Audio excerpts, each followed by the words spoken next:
দাওয়াত খাওয়ার জন্য প্রস্তুতি নিয়ে এমনভাবে আমরা সাজি, একদম আটা ময়দা কিচ্ছু বাদ রাখি না। এত সুন্দর করে সাজার পর যখন নাকি দাওয়াত খেতে যাই, তখন যদি লাইনে দাঁড়ায় তখন কেমনটা লাগে, মনে হয় যে আমি আল্লাহর রাস্তায় খাইতাম গেছি গা।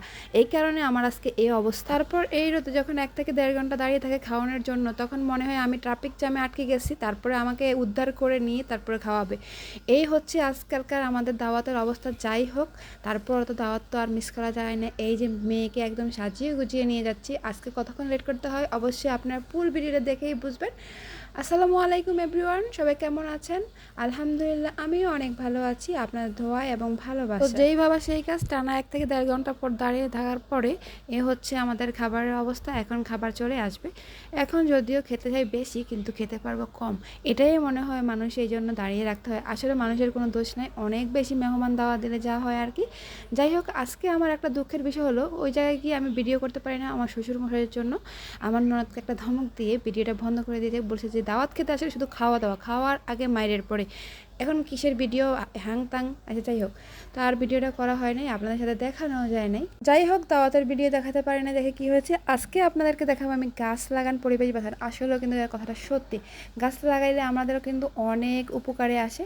তো আমি যেই ভাবনা সেই কাজ করে ফেলেছি। অনেক দিন ধরে কিছু মাটি আছে, আমার এক স্টুডেন্টটা আমার জন্য নিয়ে এসেছিলো মাটিগুলো, বলেছিলাম গাছ লাগাবো, তারপর সে নিয়ে আসছে, তারপরে এগুলোকে রেখে দিয়েছিলাম। কিন্তু সময়ের অভাবে আমি ওই গাছগুলোকে লাগাতে পারছি না, বা একটা যে গাছের পরিচর্যা করতে হয় সেটাও করতে পারছি না।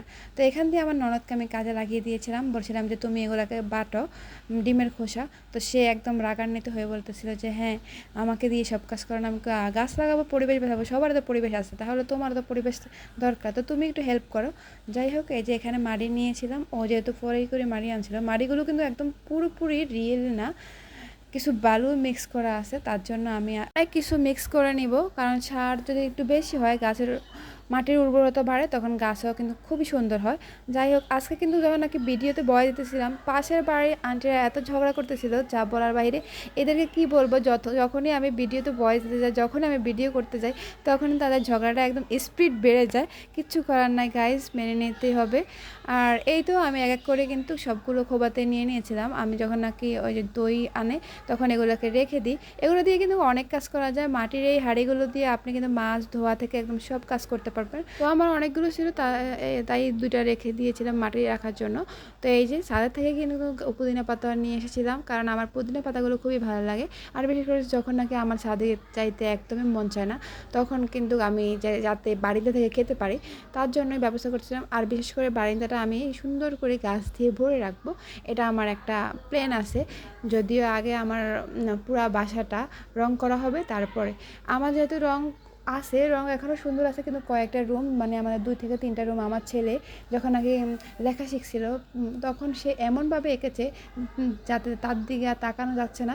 তো আমি বলেছিলাম যে আরও কয়েকদিন থাক, পরবর্তীতে ঈদের পরে করব, কিন্তু আমার শ্বশুর এখন মানছে না। আর যেহেতু ছেলে মেয়ে একটু বড় হয়ে যাচ্ছে, তো ভাবলাম যে করে নিই। একটা ঘরের সব থেকে বড় সৌন্দর্য হচ্ছে রং, আর ওই রংটা যতটা লাইট করবে আপনার ঘরের একদম ফার্নিচারগুলো ততটাই সৌন্দর্য ডিপেন্ড করবে। যাই হোক, এখান দিয়ে আমি আবার 2টা চারা গাছ আনছিলাম, এগুলো হচ্ছে ফুলের চারা। তো যেহেতু ছাদে এগুলো আছে, নিচে নাই, তার জন্য 2টা নিয়ে এসেছিলাম ছোটো ছোটো। এগুলো ছোটো থেকে কিন্তু একটা বড় হয়। একটা বাচ্চাকে আমরা যেভাবে পরিচর্যা করি, একটা গাছকে যদি আমরা ওইভাবে পরিচর্যা করি, তারাও কিন্তু একদিন অনেক কিছু দেয়, ফল দেয়, ফুল দেয়। তো এই জিনিসগুলো দেখার জন্য কিন্তু আমরা অধীর আগ্রহে বসে থাকি। তো এই তো আমার মাটিতে সার দেওয়া হতে একদম সব কিছু আমি একদম মিশিয়ে নিয়েছি, তারপরে এক এক করে গাছগুলো বুনে ফেলবো। তো এই যে আমি ফুল গাছটা আগে বুনে নিয়েছি, আর এখানে একদম মাটিতে কি কি সার লাগে এমন সব কিছু আমি মিক্স করে নিয়েছি। তো এক এক করে আমি বলতেছিলাম আমার ছেলেকে তুমিও হেল্প করো, কারণ একটা গাছ লাগাতে কিন্তু কিন্তু সবাই মিলে যদি করি অনেক ভালো লাগে। তো যাই হোক, পুদিনা পাতাগুলো আনছিলাম, এই যে এভাবে অনেকগুলো পুদিনা পাতা আনছিলাম, কারণ আমাদের সাদা অনেক পুদিনা পাতা। আর বিশেষ করে যে বৃষ্টি হয়েছে আর সবগুলো গাছ এত সুন্দর করে জীবিত হয়ে গেছে, তারা মনে হয় যে নতুন প্রাণ খুঁজে পেয়েছে। তো সেখান থেকে আনছি, কিন্তু আমার একটা ভুল হয়েছে। যখনই আপনারা গাছ লাগাবেন তখনই একটা কাজ করবেন যে পাতাগুলোকে একটু ছাঁটাই করে ছোট করে নেবেন। কেননা এই যে আমি এভাবে লাগিয়েছিলাম, আপনাদেরকে দেখাবো পরবর্তীতে নেক্সট ভিডিওতে আমার গাছগুলো কেমন হয়েছে। ওই পাতাগুলো কিন্তু মারা যায় আর তেমন একটা থাকে না। তো আমার সৌন্দর্যের কারণে আমি এটা রেখেছিলাম, আর আমি তখন জানতাম না। পরবর্তীতে আমার মনে হয়েছে কেননা আমি যদি পাতাগুলোকে আর ছোটো করে দিতাম মনে হয় ভালো হতো। তো এখানে আমার চেরি খুবই ভালো লাগতেছিল, সে বলতেছে আম্মু এভাবে কিন্তু সুন্দর।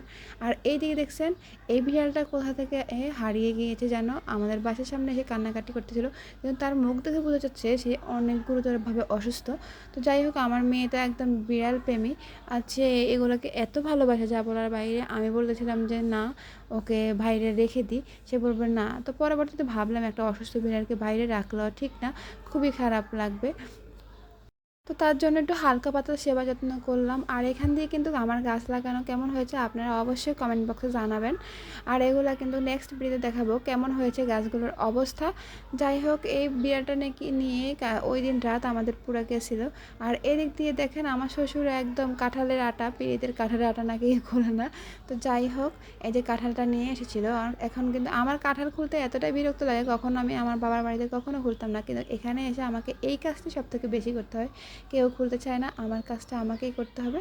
যাই হোক, বাবার বাড়ির সাথে শ্বশুর বাড়ির তাল মেলালে হবে না। ভাবছিলাম বছরের প্রথম কাঁঠালটা খুবই মজা হবে আর খেতেও খুব ভালো লাগবে। আমি কিন্তু কাঁঠাল না খুলতে চাইলেও কাঁঠাল প্রেমী, কিন্তু কাঁঠালটা দেখে আমার এতটা হতাশ মনে হলো, আমি বললাম যে কেন নিয়ে আসছেন এত টাকা দিয়ে।